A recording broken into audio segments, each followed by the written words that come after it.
Welcome back, sleepers of the sands, to a special edition of the Deep Desert Resource and Blueprint Guide. That's right, it is Christmas, and with that in mind, I want to welcome this brand new spirited cold season with a warm, heartfelt gift. That's right, we will be giving away another copy of Dune Awakening, so make sure that you are getting down in the comment section and leaving any kind of comment, as we will be picking at random which person will be receiving a brand new copy of the game to give to your friends, your family, or keep for yourself for that third account. That way you can really control the deep desert. And as always, I want to reach out and express my great gratitude to all of you people out there taking time to like, share, and of course, subscribe to this channel on a weekly basis. Without you guys, I would be Santa Claus without his number one reindeer. That's right,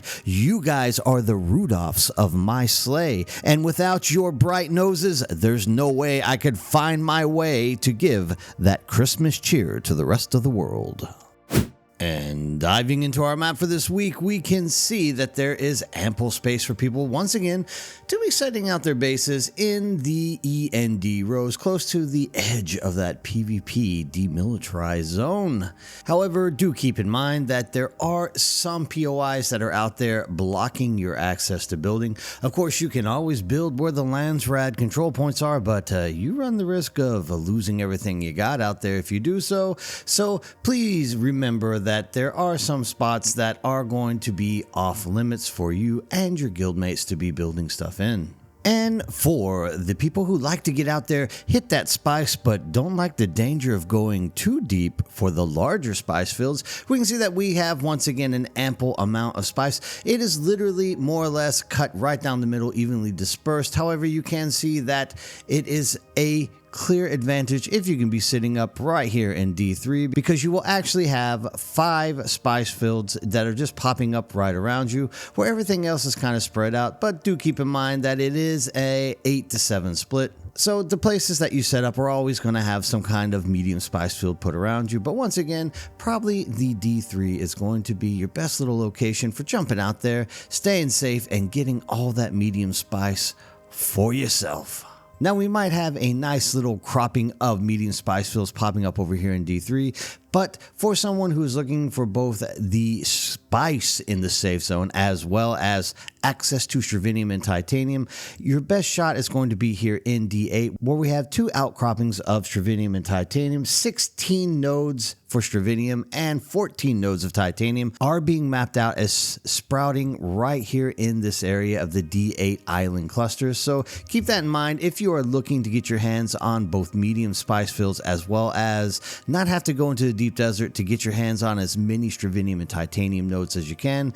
Right there, D8 is going to be hot. Not to mention you still can get some extra little straviniums over here in D9, where that is a 12 node spawn point. Moving on to the bigger picture, you can see that Funcom has decided to set us all up on the east side this week. That's right, you can literally draw a line right down the middle of the map, and you can clearly see that, at least for the most part, all of our stravinium and titanium are going to be found on the east side. That's not to say that you can't come out here and find nodes that will have enough that you could literally fill up as many coffers as you wanted. However, if you are looking for quick access to large amounts, you are going to see that everything is on the east side. Stravinium is up close this week, so that's probably a good chance for you to jump out there and not worry about it. However, they are all just so closely related. You could probably pop a nice little safe PvP base somewhere right here. Let's make it red just so that it comes out a little bit better than red. You could probably pop a nice little PvP base right here, and you could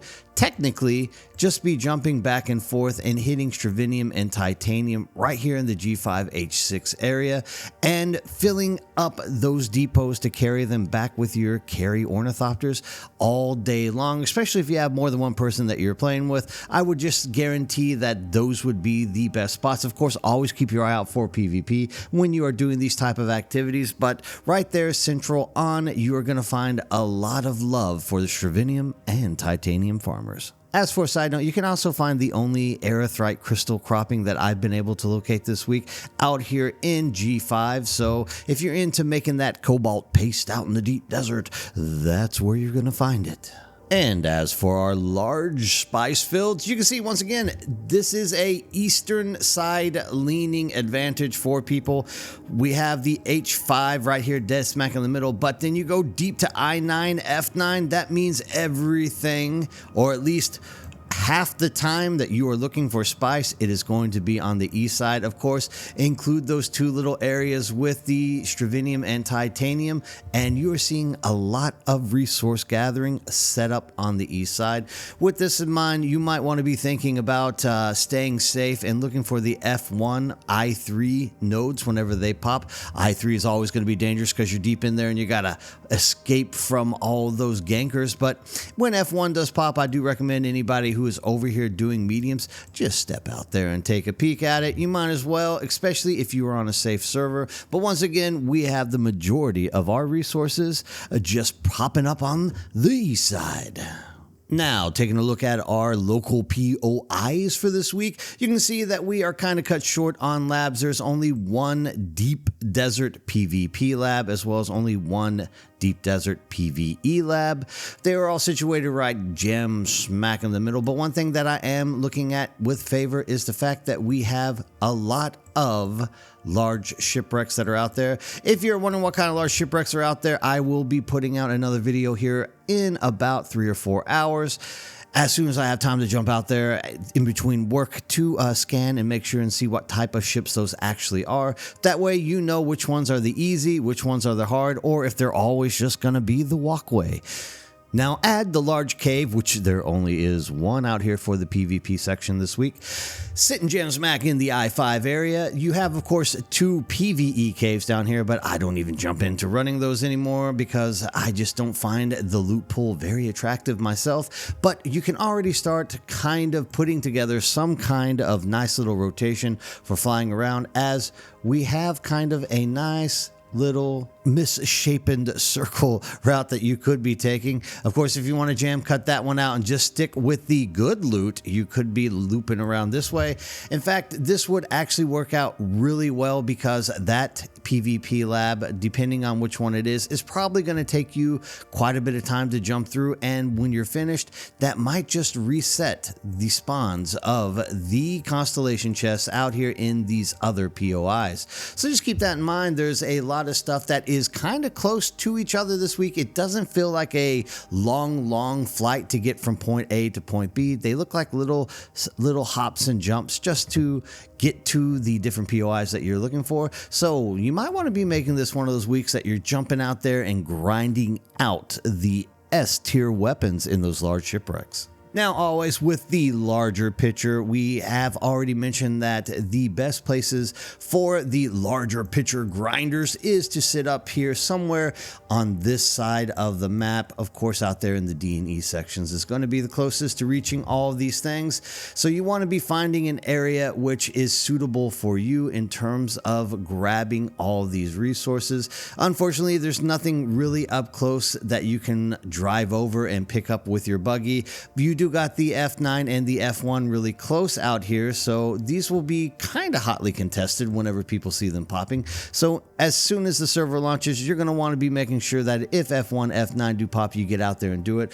You can always be safe by just setting up your base somewhere jam smack in the middle of D4, D5, or D6, as well as the E's that go correlating with those 3 numbered rows. But if you are really looking for a hot shot to jump out and get better chances at your spice, as well as to stravinium and titanium out in this area, you cannot go wrong with anything on the east side this week. So make sure you're jumping out there and being safe. And as always, if you have a working ornithopter, it doesn't matter if you are new or old to the deep desert, jump out there and make sure that you are running the Imperial testing stations. That's 100 180 free intel points every week. You're going to need to unlock all those recipes because at some point you're going to be wanting to run the Landsrad, and part of the Landsrad winning condition is to craft stuff and turn in, of course, until the next update comes out. But also there is a free ship here in A2 that doesn't even have NPC guards. It literally takes 5 seconds to jump down there and get your hands dirty with those brand new blueprints coming back home with you so that you can start upgrading your arsenal and fighting in the deep desert like a true Fremen. And now, just in case you don't know exactly what you should be looting from these POIs, starting with the down ships, you have the highest rated chance to get some of the best weapons in the game, like the Perforator, the Pulse Knife and Sword, the Shellbuster, and the Regis Disruptor Pistol, which all come in handy in all situations as they are all hard-hitting weapons and can definitely change the tide of war. Next, we take a look into the PvP caves, which is the best place to get your pin cushion set. If you're into light armor, the entire 5-piece set can be dropped from the PvP loot caves at a 7% chance. Add on top of that Regis triple shot repeating rifle, which is probably one of the most coveted weapons in the game, and circuit gauntlets as well as X-Core leggings don't really hurt the way to go out there and start digging into these caves either. So make sure that you're jumping out into the caves each week and getting your hands on that stuff as well. Moving down the line of seriousness, we have the large shipwrecks, which are my favorite place to go for my weapons because they usually respawn quite often and you're not randomly searching for the smaller ships. This also has the Perforator, the Pulse Knife, and the Pulse Sword, as well as a Shellbuster and that Disruptor Pistol. The problem is they are dropping at a 7% chance, but the loot pool seems to be rather small. I tend to get my hands on the same thing over and over again, but either way, that Way of the Miser is something that you can collect. It's not a bad handgun either, but I would definitely recommend, if you are going for new weapons, all these large crash ships are great to be jumping into. Next, we have the PvE testing stations, which have quite a bit of stuff to be looting, but the loot pool is rather massive in my opinion, and it is giving you a chance to get that young Sparky MK6 as well as the replica pulse knife and the Holtzman shield with the chance at the power harness as well. However, the loot table is so massive that it's almost next to impossible to be getting these things unless you're running these PvE labs on repeat. So keep that in mind. They are out there. If you do have a group of people that you can run around with, jump out there and do them regardless. But please keep in mind that your chances of getting those top S tier blueprints from this place are a little bit less than anything else, which doesn't make sense to me because they are actually rather difficult to run. Next, we have that PvP testing station area, which are probably the hardest things to get into and loot stuff from due to the amount of massive waves that you have to fight against. So going about it solo will be hard, but if you have a lot of friends or a group of people on your server that you like to run around with, it's not such a difficult task. Here you will find more of the defensive side of the game, as not only will you be able to get the young Sparky MK6, which is the best battery you can find in the game, but you also get that adaptive Holtzman shield, which will keep you safe a lot longer. Add on top of that the power harness, which is probably the best heavy chest piece that you can get into the game, and Hallex picks and the Carterizer are not bad stuff either. And if you are lucky, you can also get your hands on a black market K28 las gun, which will help you eat through ships and people's bases a whole heck of a lot faster. And now for our shoutouts for this week. I am taking a different approach because it is that holiday season.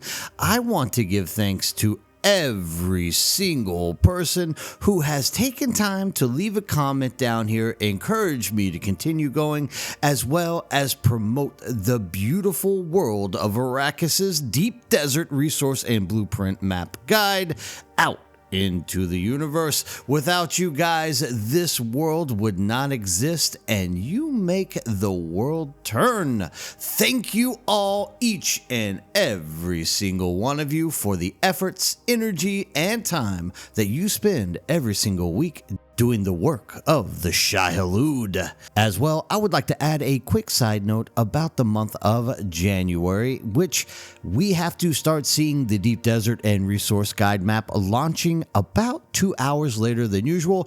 I have work from 9 until 12 o'clock, so I'm not able to get in here and make this map until after I finish my classes. So please just be patient with me. For 1 month, we will be releasing the guide a little bit later than usual. However, it will never not be released. So thank you all for taking time to stop in and leave comments down here in the comment sections for that free copy of Dune Awakening. Please make sure that you are entering yourself in for that chance and those opportunities. Thank you all for coming, and have a Merry Christmas.